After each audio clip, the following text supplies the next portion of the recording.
À la une de l'actualité au Mozambique, le dépouillement des bureaux de vote a démarré alors que les quelques 20 000 bureaux de vote du pays ont fermé leurs portes au terme d'une journée sans incident grave. Le procès de Jacob Zuma pour corruption qui devait débuter ce mardi est reporté après l'annonce de l'ancien président sud-africain de sa volonté de faire appel des poursuites le visant. Et puis pour la première fois, la ville de Juba accueille un tournoi de football féminin depuis que le pays a obtenu son indépendance du Soudan en 2011.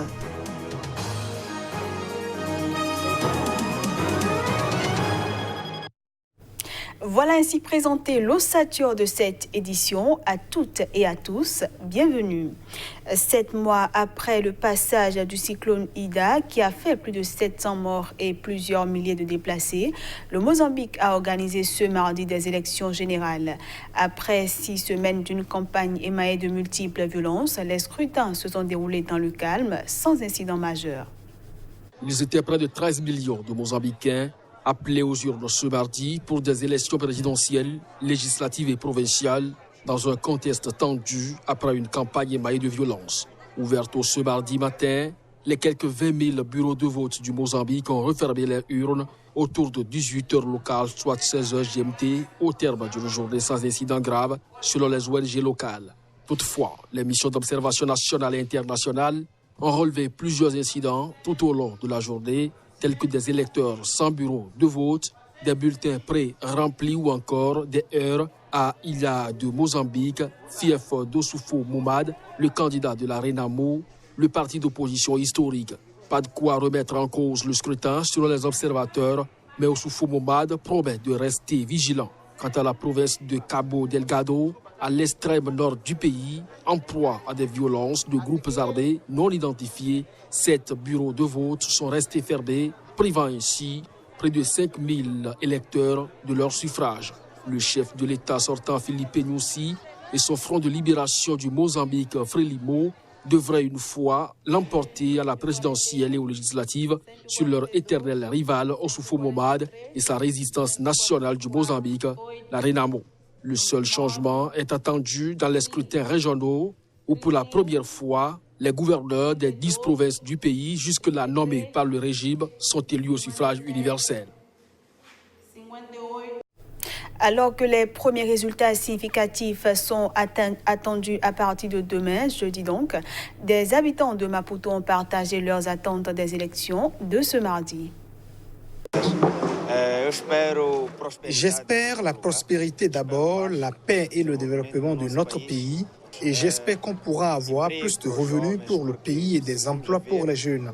Il y a beaucoup de chômage parmi ces jeunes. J'espère que ça va bien se passer. On a une bonne idée de celui qu'on veut comme président. On attend de voir qui sera le président élu. J'espère que le résultat sera honnête et reflètera l'opinion du peuple. Et j'espère que tous les partis respecteront ce choix et honoreront le processus. Le Togo se prépare pour la présidentielle de 2020. Dans ce cadre, un accent particulier est mis sur l'aspect sécuritaire afin d'éviter des violences gratuites. Plus de 1500 policiers ont donc reçu cette année une formation au maintien de l'ordre.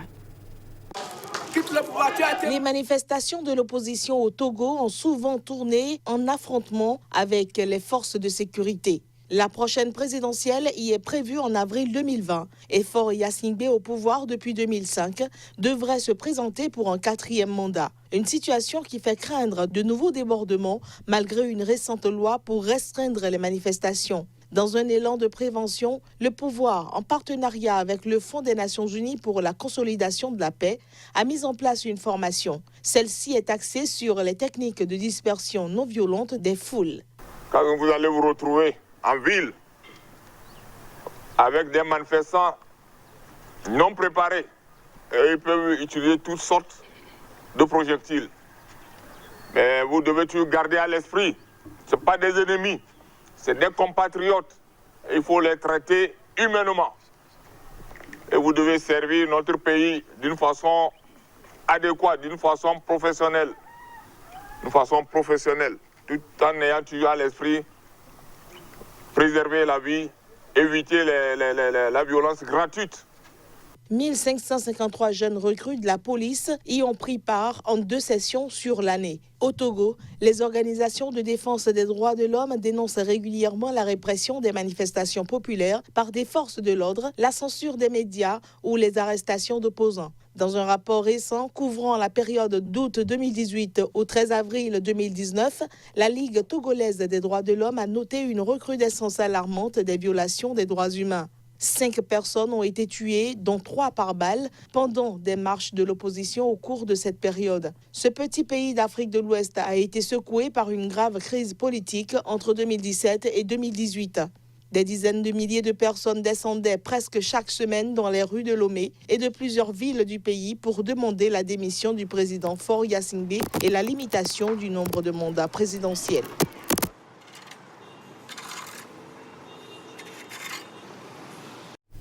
Conakry, la capitale de la Guinée, a été ce mardi le théâtre de nouveaux heurts.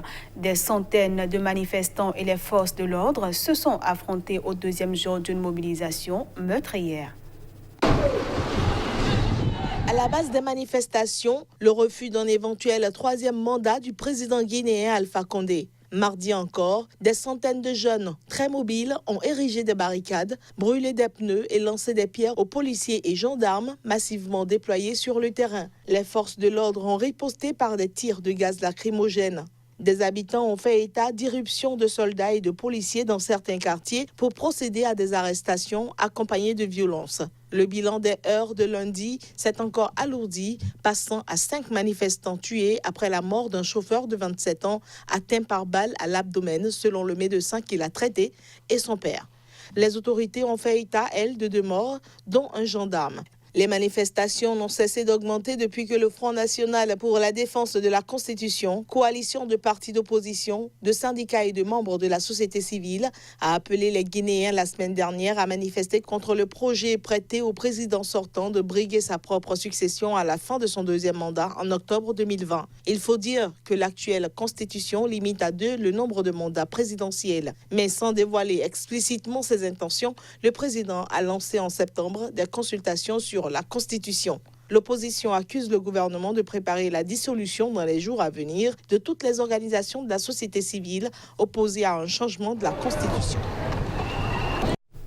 J'en parlais en titre. En Afrique du Sud, le procès de Jacob Zuma pour corruption qui devait débuter ce mardi est reporté.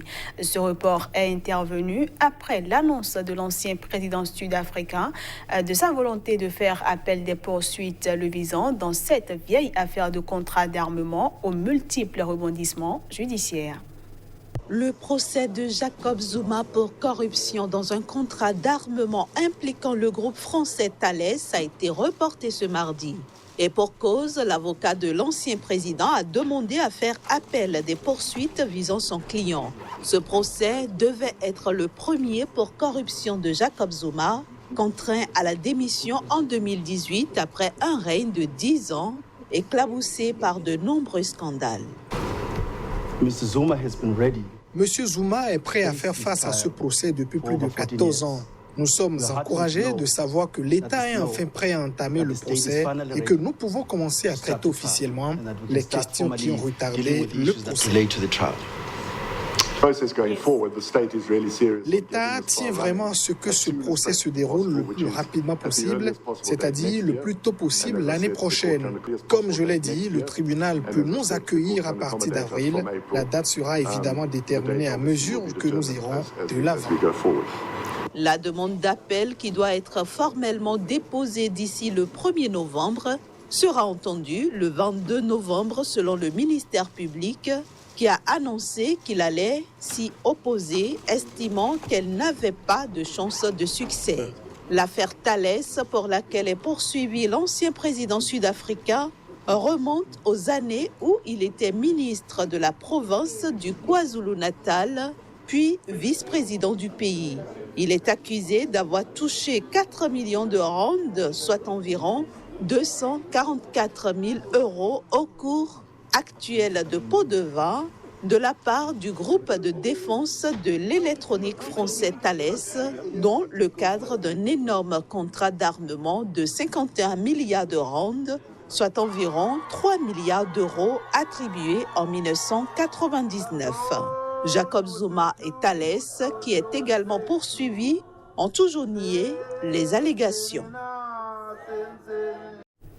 Pour la première fois, la ville de Juba accueille un tournoi de football féminin depuis que le pays a obtenu son indépendance du Soudan en 2011.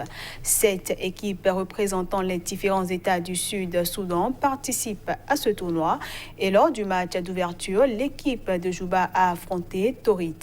D'ailleurs, Torit a battu Juba 2-1. Comme nous prenons de l'ampleur maintenant comme les femmes du Soudan du Sud, nous jouons désormais au football. Les années précédentes, il n'y avait pas de football pour les femmes. Mais maintenant, nous y arrivons et je souhaite qu'un jour, nous jouerons à l'extérieur du pays avec des femmes.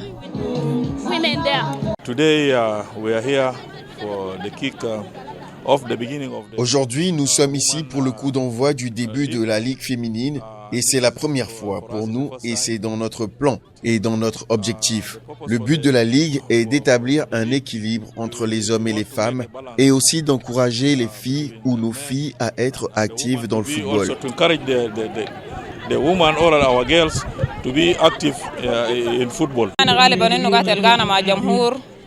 Les défis que nous rencontrons toujours de la part des gens pendant le football, ils nous disent toujours de mauvaises choses, mais nous continuons parce qu'en fin de compte, on a un objectif qu'on veut atteindre et on veut faire quelque chose de mieux pour notre pays.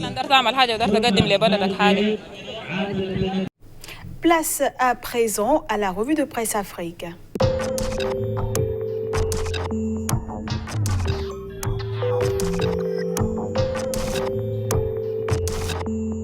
Bonjour à chacun et à tous, merci de prendre le rendez-vous de la revue de presse Afrique. Au Burkina Faso, la situation sécuritaire reste très préoccupante.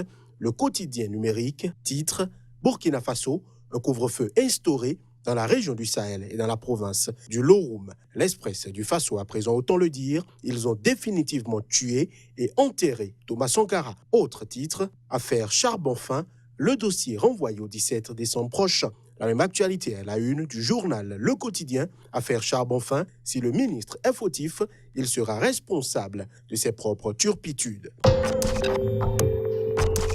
En Côte d'Ivoire, Fraternité Matin relaie les propos du secrétaire général de la présidence, Patrick Archi, à propos du programme économique du gouvernement, notre ambition, réaliser un second miracle ivoirien. Et puis présidentiel 2020, Guillaume Soro annonce sa candidature. Le nouveau réveil à présent. Une manœuvre militaire annoncée à quelques heures des journées d'hommage à Oufoué. L'armée veut-elle intimider le PDCI à Yamoussoukro? Le patriote s'intéresse à l'ex-PAN. Face à la justice burkinabé et française, Soro a déjà été sauvé 2 fois par Ouattara. Le quotidien d'Abidjan, affaire Gbagbo et Blé Goudé, ce qui va se passer aujourd'hui, conclave hier entre Blé Goudé et ses avocats, Maître Altit, nous sommes prêts. Au Togo, Liberté s'émeut de la probable candidature du président à la présidentielle à venir. Éventuel 4e mandat de Faure Gnassingbé menace sur la stabilité politique dans l'espace CEDEAO. Effet dopant assuré en Guinée et en Côte d'Ivoire. Autre titre, avec le même journal, Monseigneur Kodjro et Godwin Tété, ces infatigables combattants dont il faut s'inspirer. Togo Matin présidentiel de 2020, l'opposition dans l'attente d'une intervention extérieure. Au Cameroun, le principal opposant au président Paul Biya est à retrouver à la une du quotidien Le Jour, Maurice Kamto. Est-ce que notre pays se porte bien? Entretien après sortie de prison. Le Messager revient sur la catastrophe ferroviaire d'Esseka et déclare comment le rapport d'expertise a été contrefait. L'infraction est reprochée à un certain Benoît Essiga qui a plagié le vrai rapport réalisé par le cabinet français Serrouti, recruté par l'État du Cameroun. Le quotidien Mutation pour finir, extrême nord, il pleut sous les toits. Des inondations signalées dans le Mayo d'Anaï et le Logoné-Chari, la promesse non tenue de Paul Biya. Voilà, ce sera tout pour la revue de presse Afrique. Merci et à demain. Et c'est la fin de cette édition que je vous remercie d'avoir suivi.